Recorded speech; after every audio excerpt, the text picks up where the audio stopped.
Q&A 2. Question. I'm embarrassed to admit this, but sometimes I don't even want to be around my best friend anymore because she's so attractive, smart, and has lots of Insta followers, and I feel almost invisible compared to her. This is burning me up inside.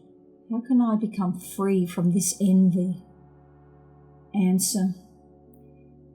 Whenever we experience frustration or pain when someone else has something we don't have, this is called envy.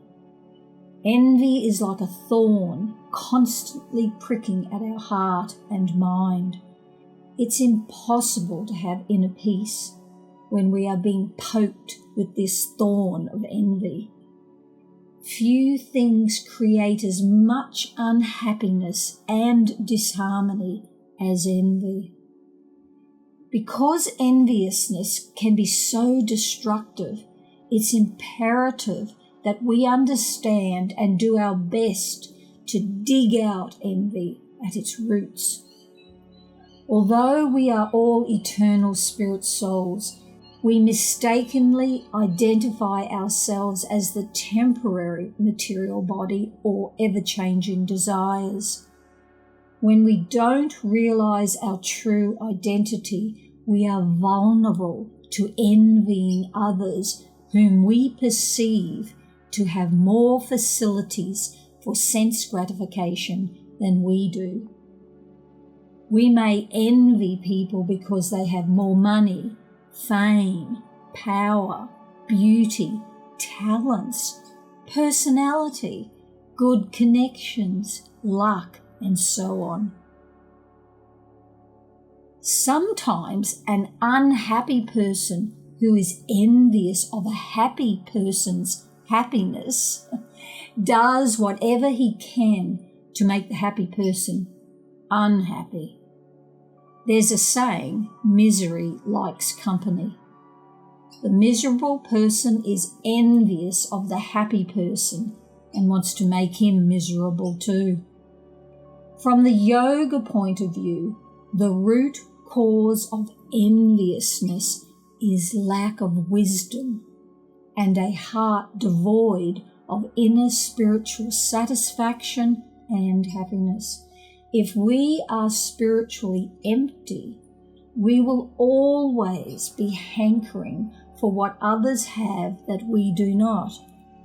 Some well-meaning people mistakenly believe enviousness can be eradicated from society if everyone had everything that everyone else had. They imagine that if everyone had identical apartments or cars, bank accounts, salaries, etc., then no one would have any reason to be envious. Of course, such a solution is not possible. It's unrealistic for all of us to have exactly what everyone else has, or to be in exactly the same situation. And even if everyone had the same income, people's jobs would all be different, and therefore might not it be possible that a street sweeper would be envious of the office worker, and the office worker is envious of their boss, or those who are working on a farm not envious of those who work in an air-conditioned office, or vice versa.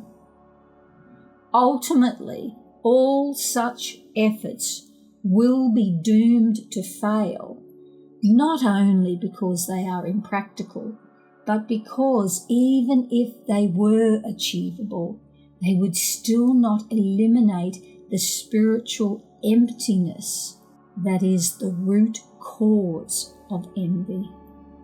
A spiritually satisfied person does not envy anyone. So according to the science of yoga, the only real way to reduce enviousness in ourselves and in society is to begin to cultivate our wisdom and spiritual love. Through this cultivation of wisdom and spiritual love, our hearts become filled with the deepest kind of happiness, and thus whatever envy we have of others disappears.